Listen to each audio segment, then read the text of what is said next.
এমপিভুক্ত শিক্ষকদের উচ্চ ভাতা নিয়ে দারুণ সুখবর পেয়ে গেলেন এবং উচ্চ ভাতা কবে নাগাদ পাচ্ছেন এবং প্রজ্ঞাপন কবে নাগাদ হচ্ছে এই সম্পর্কে আজকের ভিডিওতে বিস্তারিত থাকবে। তবে তার আগে অনুরোধ থাকবে আমাদের এই চ্যানেলে যারা নতুন আছেন চ্যানেলটি সাবস্ক্রাইব করে আমাদের সাথে থাকুন।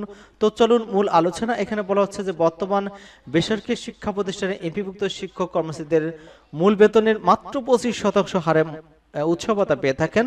আগামী ঈদুল আজহায় বেসরকারি শিক্ষা প্রতিষ্ঠানে এমপিভুক্ত মান্থলি যে পেমেন্ট অর্ডার শিক্ষক কর্মচারীদের জন্য বড় সুখবর আসছে।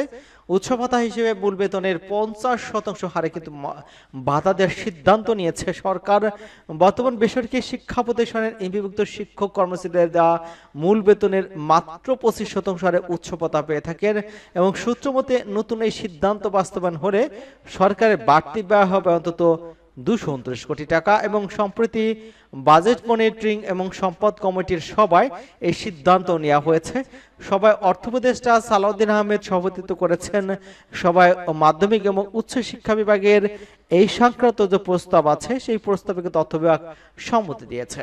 সূত্র জানিয়েছে যে আগামী ঈদুল আজহা থেকে এই সিদ্ধান্ত কার্যকর হতে পারে এবং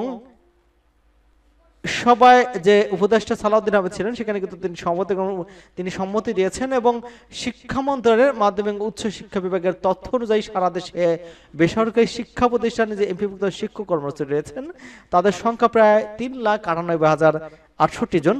বেসরকারি শিক্ষা প্রতিষ্ঠানের শিক্ষক কর্মচারীদের বেতনে যে অংশ সরকার দিয়ে থাকে সেটি এমপিও ওই স্কিমের আওতায় সরকার এসব প্রতিষ্ঠানের শিক্ষকদের মূল বেতনের 100% এবং বেশ কয়েকটি মাসিক ভাতা দেওয়া হয়। এছাড়া অবকাঠামোগত উন্নয়ন, শিক্ষার্থীদের সংখ্যা এবং ফলাফল ও এমপিওর আওতাভুক্ত বলে বিবেচিত হয়েছে হয়। এবং গত বছর আগস্টে গণঅভ্যুত্থানে শেখ হাসিনা ক্ষমতাচ্যুত হওয়ার পর এমপিভুক্ত শিক্ষক কর্মচারীরা বিভিন্ন সময় চাকরি জাতীয়করণ সহ বেতন ভাতা বৃদ্ধির দাবিতে আন্দোলন সংগ্রাম করে আসছেন এবং এমপিভুক্ত শিক্ষক কর্মচারী উচ্চ ভাতা মূল বেতনের 50% উন্নীত করতে চলতি অর্থ বছরের ফেব্রুয়ারিতে অর্থমন্ত্রীর প্রস্তাব পাঠায় মাধ্যমিক এবং উচ্চ শিক্ষা বিভাগ এবং সেখানে কিন্তু 15 এপ্রিল অর্থ উপদেষ্টা সালাউদ্দিন আহমেদ সভাপতিত্বে অনুষ্ঠিত বাজেট মনিটরিং এবং সম্পদ কমিটির সভায় মাধ্যমিক উচ্চ শিক্ষা বিভাগের প্রস্তাবে সম্মতি দিয়েছে অর্থ বিভাগ। তবে এজন্য নতুন করে 229 কোটি টাকা বরাদ্দ না দিয়ে চলতি অর্থ বছরের বাজেট থেকে মাধ্যমিক এবং উচ্চ শিক্ষা বিভাগের বিভিন্ন খাতে যে বরাদ্দ ছিল সেই বরাদ্দ থেকে 229 কোটি টাকা সংকলনের নির্দেশ দেওয়া হয়েছে এবং এই নির্দেশনার পরিপ্রেক্ষিতে বিভিন্ন খাতে বরাদ্দ থেকে অব্যবহৃত 229 কোটি টাকা সংস্থান করে উচ্চ ভাতা হিসেবে দিতে চূড়ান্তভাবে অর্থ বিভাগের সম্মতি চেয়েছে শিক্ষা মন্ত্রণালয়।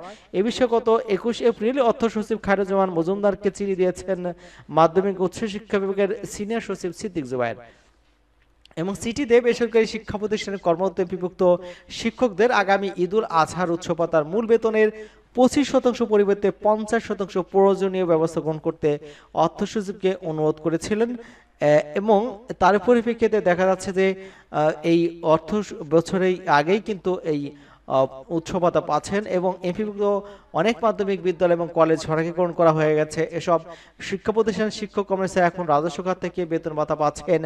ফলে চলতি অর্থ বছর বাজেটে এমপিভুক্ত মাধ্যমিক শিক্ষকরা যারা রয়েছেন তাদের বেতন ভাতার যে খাতে যে বরাদ্দ দেওয়া হয়েছে সেখানে 179 কোটি টাকা সাশ্রয় হবে।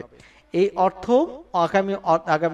আগামী ঈদুল আজহায় এমপিভুক্ত শিক্ষকদের বোনাস দ্বিগুণ করার ক্ষেত্রে ব্যয় করার সময় বলে উল্লেখ করা হয়েছে চিঠিতে এবং সেক্ষেত্রে যেহেতু এখন চূড়ান্ত সিদ্ধান্ত হয়েছে দেওয়ার যে এবং সেখানে 229 কোটি টাকা বরাদ্দ অতিরিক্ত লাগবে সেটা শিক্ষা মন্ত্রণালয় অর্থ মন্ত্রণালয় সম্মতি দিয়েছে এবং অর্থ মন্ত্রণালয় সম্মতি চেয়েছিল এবং অর্থ মন্ত্রণালয় কিন্তু সেই সম্মতি দিয়েছে। তার পরিপ্রেক্ষিতে কিন্তু এই এই যে উচ্চ ভাতা সেটা কিন্তু এই সপ্তাহে না হলে আগামী সপ্তাহে এই যে উচ্চ ভাতা তার কিন্তু প্রজ্ঞাপন জারি হতে পারে এমনটা কিন্তু বিশেষ সূত্রে জানা গিয়েছে।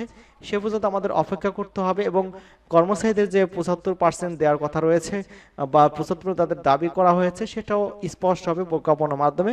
সকলকে ধন্যবাদ জানাচ্ছি এবং আমাদের চ্যানেলকে যারা এখনো সাবস্ক্রাইব করেননি চ্যানেলটি সাবস্ক্রাইব করে আমাদের সাথে থাকুন। ধন্যবাদ সকলকেই।